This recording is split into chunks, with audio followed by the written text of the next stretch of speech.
नमस्ते दोस्तों, आज हम एक बहुत ही दिलचस्प टॉपिक पर चर्चा करने जा रहे हैं कि आपको प्रॉपर्टी रेंट पे लेनी चाहिए या फिर खरीदनी चाहिए। कौन सा ऑप्शन बेहतर है? बिल्कुल विकास जी, ये सवाल हर किसी के मन में आता है। आज हम रेंट और खरीदारी दोनों के फायदे और नुकसान पर नजर डालेंगे ताकि आप समझ सकें कि आपके लिए क्या सही है। चलो सबसे पहले बात करते हैं रेंटिंग के फायदों की। सबसे बड़ा फायदा ये है कि रेंट पर रहने से पब्लिसिटी मिलती है। अगर आपको किसी दूसरे शहर में शिफ्ट होना है तो रेंटेड घर को छोड़ना आसान होता है। और रेंट पर रहने से लोकेशन चेंज का भी फायदा है, आज यहाँ कल कहीं और सबसे बड़ी बात यह है कि आपको होम लोन का बोझ नहीं उठाना पड़ता, ईएमआई का कोई टेंशन नहीं। बिल्कुल सही, लेकिन रेंटिंग के नुकसान भी हैं।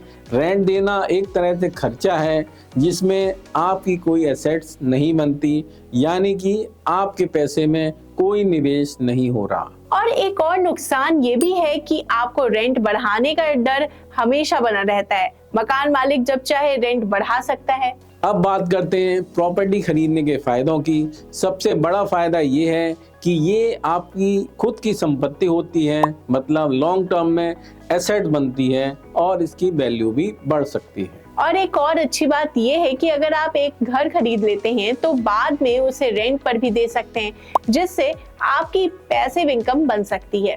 बिल्कुल, लेकिन घर खरीदने के कुछ नुकसान भी हैं। होम बायर की ईएमआई हर महीने एक बड़ा खर्चा होता है और अगर आप समय पर ईएमआई नहीं भरते तो इससे क्रेडिट स्कोर भी खराब हो सकता है। साथ ही मेंटेनेंस का खर्चा भी आता है। अगर कुछ खराब हो जाए तो रिपेयर का सारा खर्चा आपका ही होता है। तो दोस्तों, रेंटिंग और बाइंग दोनों के अपने अपने फायदे और नुकसान हैं। ये इस बात पर निर्भर करता है कि आपकी फाइनेंशियल सिचुएशन और जरूरतें क्या हैं। बिल्कुल, अगर आपको फ्लेक्सिबिलिटी चाहिए तो रेंटिंग अच्छा ऑप्शन है, और अगर लॉन्ग टर्म में एसेट बनाना चाहते हैं तो प्रॉपर्टी खरीदना एक अच्छा निर्णय हो सकता है। तो दोस्तों, उम्मीद है इससे आपकी उलझन कुछ कम होगी। अगले एपिसोड में मिलते हैं एक नए टॉपिक के साथ।